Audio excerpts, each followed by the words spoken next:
There are three main ways that glucose gets into our body and into our bloodstream. The first way is intake of glucose containing foods. When we eat food substances that contain glucose. So that's a direct way. The glucose gets absorbed into our bloodstream and the glucose level goes up. The second way is a process called glycogenolysis. Glycogenolysis is where our body senses that glucose has gone down, so stored sugar in our body is converted to glucose into our bloodstream. And then the third way is gluconeogenesis. Gluconeogenesis simply means our body is struggling to get glucose from non-glucose containing substances. So let's say you've starved yourself for a long time and your body is deprived of glucose. Or for some reason you've exercised strenuously and depleted all your glucose source.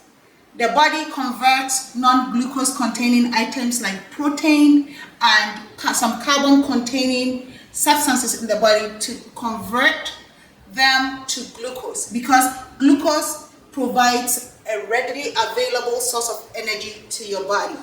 It's easier for your body to burn glucose and give you energy. Therefore, your body goes into survival mode when it sees that the glucose source is depleted and carries out glyconeogenesis, where glucose is made from non-glucose substances, and also glycogenolysis, where glycogen that is stored from excess sugar that you may have eaten previously, it converts it back to readily available source of glucose so your body can metabolize and generate some energy for you.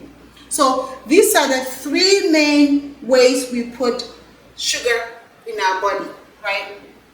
Whenever you eat sugar, insulin is secreted to work on the sugar. In a good, harmonious body, insulin gets secreted to push the glucose out of the bloodstream into the cells where they get to work.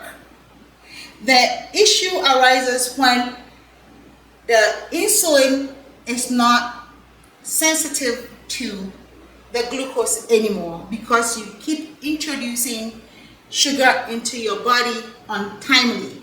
When you are used to putting food in your mouth without regulating it, insulin keeps secreting and the level of insulin goes up, but then the sugar remains seated in your bloodstream. It doesn't drive it into your cells to get to work, because the cells are already saturated.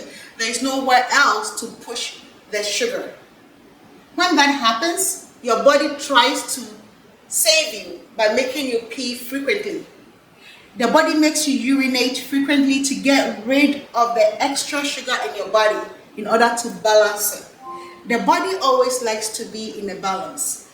So when something happens, like too much glucose is sensed in your bloodstream, the body will make you urinate frequently. It's called polyuria, just to get that glucose under control.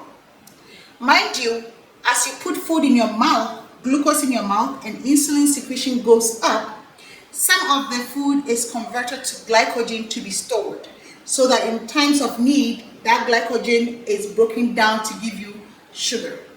But if you keep eating where you never starve yourself to need that glycogen, remember it keeps piling up, because whenever you eat sugar in excess, it's storing for you.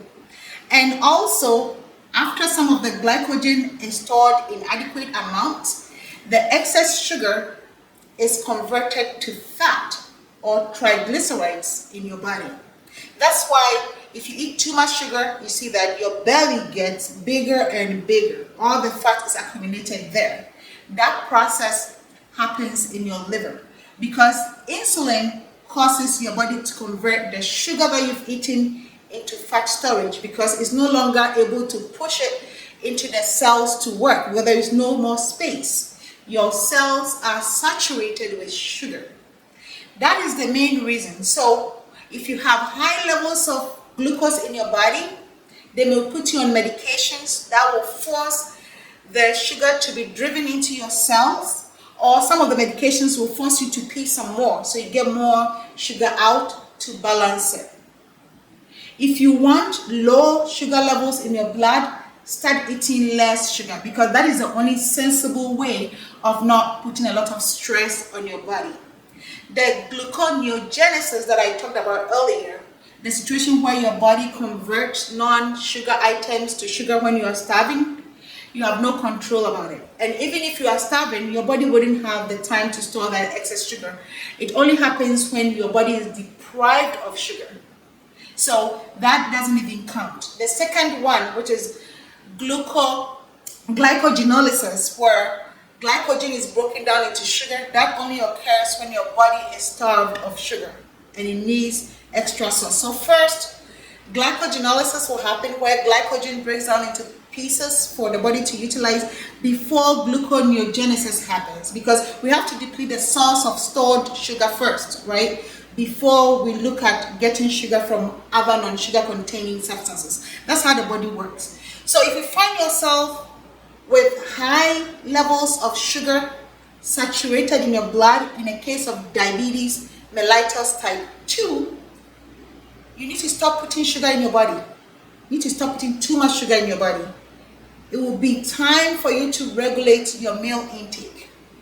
Spacing out your meals where you have specific times to eat and don't eat snacks in between, and where your meals are more with vegetables and protein instead of glucose, will help bring that sugar down, because you're not introducing and compounding the problem by putting more sugar in your bloodstream. At least you have control over that one. You have control over what you put in your mouth. So if you cut down, trust me, your sugar level will go down. Your insulin insensitivity will start decreasing, because you wouldn't have a need to overproduce insulin, because there is no glucose coming into your body for insulin to be produced so much so that it becomes insensitive, because your body is saturated with glucose. So I hope this has been helpful. If you have been diagnosed with borderline diabetes, or you have diabetes mellitus type 2, it's about time you stop putting all that sugar in your body. Start eating more protein, high fiber diet. I mean vegetables, I mean protein, and less carbohydrate. And trust me, you will see results if you do this diligently. I'm not talking about diabetes type 1, because that's a different story altogether. Type 1 diabetes is where your body is not making enough insulin. So in that case, you need extra external insulin going into your body to help you, because your body can't produce it. Your beta cells are not producing insulin in that regard for the type 1 diabetes. But if you have type 2 diabetes, or you've been told that you are borderline diabetic, or you have insulin insensitivity, you have to watch what goes on into your mouth while you still have control over your life. I hope it's been helpful. Thanks for watching.